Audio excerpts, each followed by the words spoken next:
In this video, we're going to see how many matches Manchester City can win with a tactic that has 0 defenders. And this is the tactic we are going to start off with. And when we say that the tactic has 0 defenders, this means we don't have anyone playing the central defender positions or either of the right or left defender positions. At some point, for now, we're going to go with 2 defensive wingers. I think we're going to end up using wingbacks, but for now, I want to see if we can create a tactic that does not use wingbacks. So this is the tactic that I've landed on to start off with, and we'll see how it works. So let's talk through the tactic. So starting off with the tactic, I felt like it was just really important to get as many defensive midfielders as we can. We've got 3 defensive midfielders. All of them are halfbacks. Honestly, just because the halfback seems to be the furthest back position. If I change it to even a ball-winning midfielder on defend, we see that it shifts the midfielder up just a little bit. So we have 3 halfbacks in there just to try to get them as far back as possible. I think the wingers are pretty self-explanatory. We have 2 defensive wingers on defend, so hopefully they will be further back to help eliminate anything that's happening on the width. Then we're clogging up the center of the midfield again, hopefully just not allowing anything to go through there with 3 central midfielders, 1 attacking midfielder, and then we have 2 forwards as well in hope that we can put some pressure onto the back line. As far as the instructions are concerned, I've tried to create a tactic that essentially just allows Manchester City to keep the ball as much as they can, because the more the possession they have, the less important defenders are going to be. So we've gone with a positive mentality. We've gone with really short passing directness, a really low tempo. We're keeping everything fairly narrow. We're working the ball into the box to create the best opportunities possible and to hopefully keep the ball as much as we can. In transition, we are counter pressing. I think given that we are so high up the pitch and that it's really likely that teams might just go over the top, it's going to be important to win the ball back. This is something that I think might change at some point. We may regroup. I'm just worried about regrouping despite not having defenders, so it might be really important to win the ball back quickly. After that, we're going to hold shape. I don't know if countering is going to be the best idea with this team. And finally, we've gone with a lower defensive line to hopefully bring back those defensive mids into a more defensive role, but we're still going with a high press just in the hope that we might win the ball back. We're also dropping off the defensive line more, and we're going to trap inside given that so many of our players are in the middle of the pitch. So this is our tactic. This is our first no defender tactic. I think it's very likely that we're going to get fired. So I'm sure that a few games into the season, we're going to be using a new defensive tactic. But we're going to see how many goals the City allow. Can they win a game? And I think with everything, how many goals is Holland going to score? This is always one of those questions. So I'm going to simulate forward until we get fired, and we'll move on from there. So I will see you in however many games it takes us to get fired with a no defender tactic. Welcome back. We are on November 5th, and unsurprisingly, we have been fired. I'm surprised that it took all the way to November 5th to get fired, so maybe we've done okay. But we've created a new manager for Man City, and we are going to make a new tactic for the club. But until we go to that new tactic, let's see what Man City looks like at the moment. So this is absolutely some wild scorelines. Just 6-0 to Arsenal in the Community Shield. 8-2. We're allowing a lot of goals. But a tactic with no defenders nearly winning the UEFA Super Cup. 9-6, and it went to extra time. That's actually pretty insane. 15-1 to Brighton, only 2-1 to Fulham. Yeah, but the Champions League hasn't gone so well. We have gotten 2 wins over Swansea, who are currently in the Sky Bet Championship, as well as Rotherham, who are also in the Sky Bet Championship. So at least we have 2 wins in the Carabao Cup. Who knows? We could make a run in the Carabao Cup. But otherwise, the Premier Division has been pretty bad, winning 0 matches.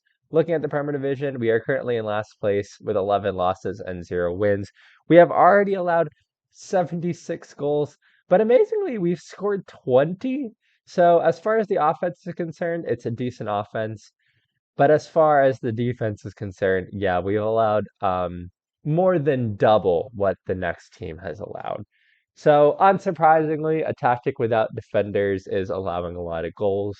But let's try to change this for the rest of the season and come up with a new tactic that, who knows, maybe City will win a few games.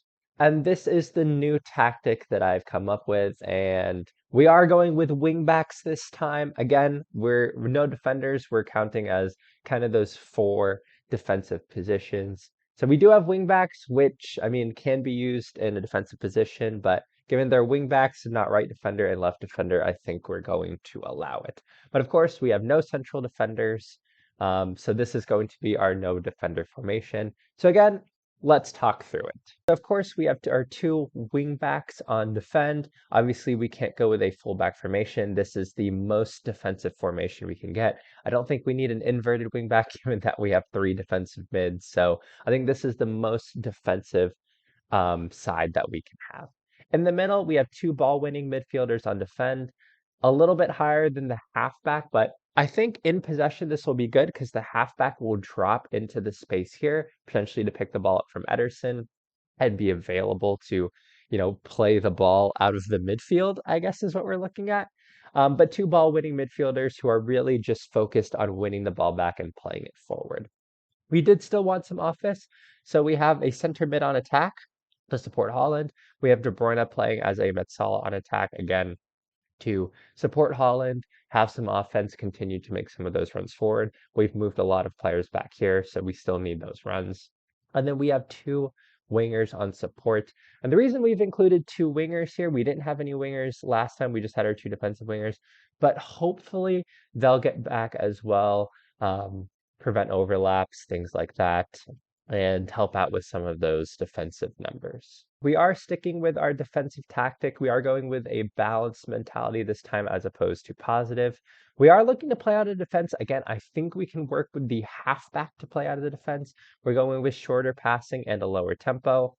The only thing now is we've gone from counter press to regrouping. So hopefully that will help out a little bit. And we are going with a just sit in, lower defensive line, lower block of engagement, relatively few instructions otherwise. So hopefully that will help.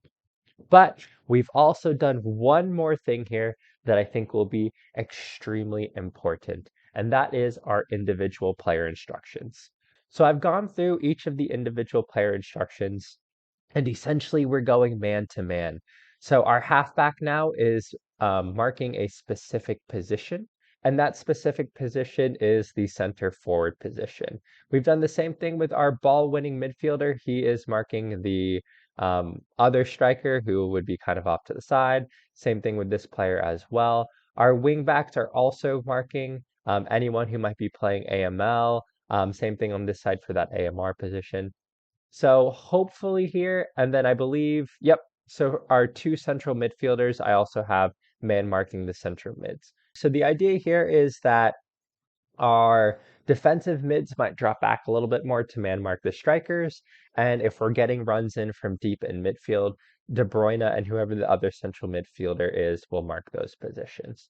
So we have a lot of man marking now in our tactic. So hopefully that will help to prevent some goals as well. But on that note, we are in the 5th of November. We have the rest of the season to simulate. Let's go to the end of the season. Let's see how Man City does.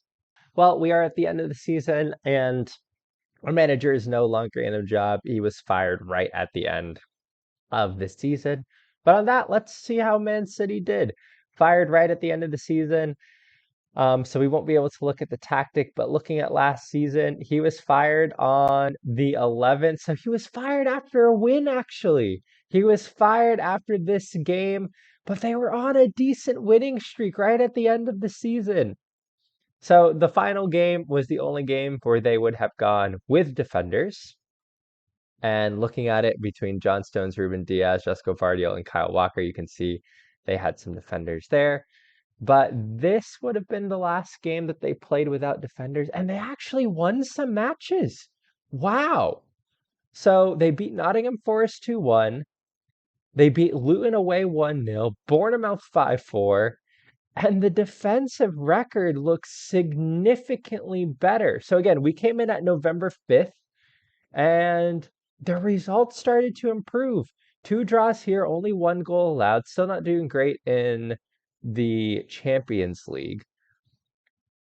Loss there, but again, a draw here to Newcastle. They hadn't gotten any results previously. A 0-0 draw to United. That is a great. They kept a clean sheet with 0 defenders. That is nuts. After that, they actually made the Club World Championship final, nearly winning it. They had the lead. Coming back to the Premier Division, a 5-0 win over Brentford, making the Carabao Cup quarterfinal, losing there and losing in the semi-final to Nottingham Forest. But they haven't done bad. Again, another win against Arsenal, 5-2, a win against West Ham, an absolutely insane 10-6 match, and a decent end to the season. Manchester City without defenders didn't do too bad.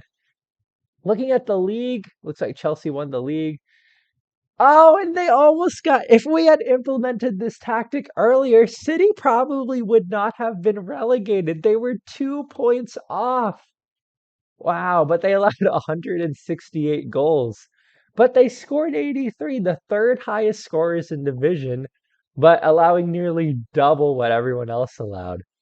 Honestly, City have done pretty well here for a tactic without defenders. I mean, City made the Carabao Cup semi-final, the Club World Championship final, and nearly stayed in the division without playing any defenders. That's incredible. Looking at the award winners, player of the year was Antony.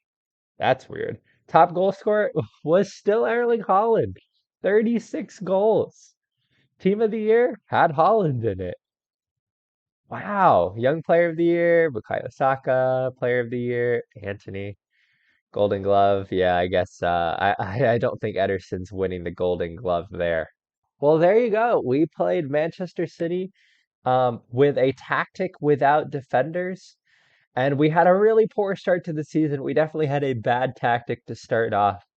But after November 5th, honestly, it wasn't that bad. Scraping out some draws early, still losing a lot of games.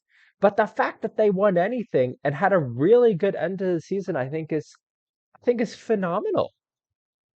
I think the most important parts of playing that tactic without defenders were probably those individual instructions and dropping the line.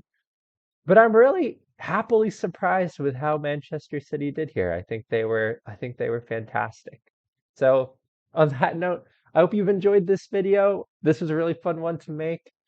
I hope you all are having a wonderful week, and I guess I'll see you all in the next video. Bye.